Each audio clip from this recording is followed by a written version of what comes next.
Hari ini, Senin 4 Mei 2026, PT Goto Gojek Tokopedia menjadi satu-satunya emiten teknologi besar Indonesia yang mencatat laba bersih untuk pertama kali dalam sejarahnya, Rp171 miliar di kuartal pertama tahun ini. Di hari yang sama, pemerintah resmi masuk sebagai pemegang saham Goto melalui Danantara. Namun, saham Goto justru menyentuh auto-rejection bawah dan kembali ke level gocap. IHSG sendiri dibuka kencang pagi ini, sempat melonjak lebih dari 1% ke level 7.069 setelah akhir pekan panjang.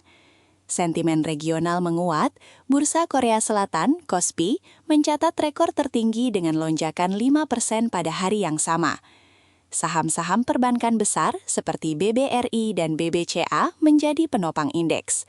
Dana asing pun tercatat net buy lebih dari Rp2,3 triliun di sesi pertama, sinyal yang jarang terlihat beberapa pekan terakhir.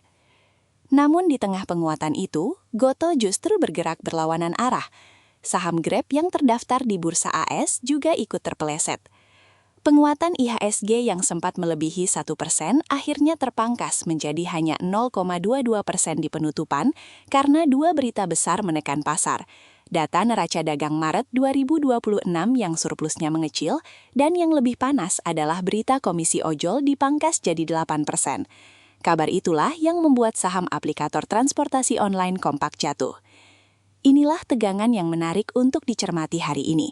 Goto baru saja membuktikan model bisnisnya bisa menghasilkan laba. Danantara masuk sebagai sinyal dukungan negara, tapi pasar justru menjual. Mengapa? Untuk memahami kenapa saham Goto anjlok justru di momen terbaiknya, kita perlu melihat dari mana laba Rp171 miliar itu datang. Pendapatan bersih Goto naik 26% secara tahunan menjadi Rp5,34 triliun di kuartal pertama. Gross Transaction Value inti tumbuh 65% menjadi Rp138 triliun. Angka-angka ini kuat, EBITDA disesuaikan mencapai Rp907 miliar.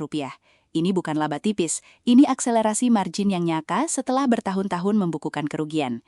Tapi model bisnis Goto bergantung pada komisi yang diambil dari mitra pengemudi ojol dan merchant. Selama ini, potongan bisa mencapai sekitar 20% atau lebih. Presiden Prabowo menandatangani Peraturan Presiden Nomor 27 Tahun 2026 yang membatasi potongan maksimum menjadi 8%. Selisihnya, lebih dari 10 poin persentase, langsung memukul proyeksi pendapatan Goto ke depan. Investor tidak menjual karena laba kuartal pertama. Investor menjual karena regulasi baru ini berpotensi membalikan tren yang baru saja terbentuk. Laba Rp171 miliar dihasilkan di bawah struktur komisi lama. Kuartal berikutnya akan beroperasi di bawah batas 8%. Berapa banyak dari laba itu yang akan hilang? Belum ada angka pastinya, dan itulah yang membuat pasar tidak nyaman. Disinilah masuknya Danantara justru memperumit kalkulasi. Wakil Ketua DPR Sufmi Dasko Ahmad menyatakan, Danantara membeli saham Goto di pasar sekunder untuk memastikan kebijakan potongan 8% bisa dijalankan.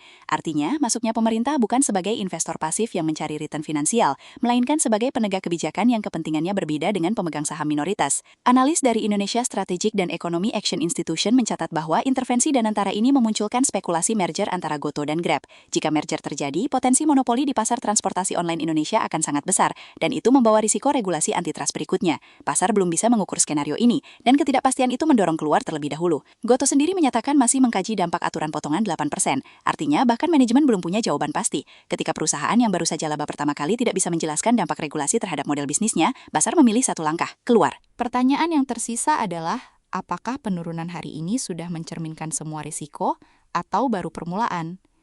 Ada preseden historis yang relevan.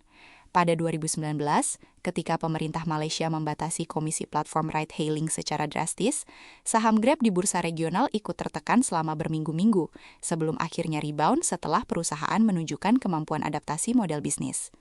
Di Indonesia, regulasi serupa pernah diterapkan pada tarif taksi online pada 2017 dan memang memerlukan waktu beberapa kuartal sebelum platform menemukan ekuilibrium baru antara kepatuhan regulasi dan profitabilitas. Yang berbeda kali ini adalah Goto baru saja menyentuh profitabilitas pertama kali, bukan dari posisi yang sudah kuat. Margin manuvernya lebih sempit, dan masuknya Danantara sebagai pemegang saham dengan agenda kebijakan yang jelas menambah dimensi yang tidak ada di kasus Grab Malaysia dulu. Untuk skenario pemulihan, ada dua kondisi yang perlu terpenuhi. Pertama, Goto harus menunjukkan di kuartal kedua bahwa kenaikan volume transaksi cukup mengkompensasi penurunan komisi per transaksi. Angka GTV 138 triliun rupiah di kuartal pertama menjadi baseline yang harus dilampaui secara signifikan. Kedua, rincian implementasi Perpres nomor 27 perlu memberikan ruang transisi yang memadai. Jika ada fase penyesuaian bertahap, tekanan terhadap margin tidak akan terjadi sekaligus. Untuk skenario penurunan berlanjut, kondisinya lebih sederhana. Jika kuartal kedua menunjukkan EBITDA yang lebih rendah dari 907 miliar rupiah tanpa penjelasan yang meyakinkan, kepercayaan bahwa Goto bisa mempertahankan laba akan runtuh.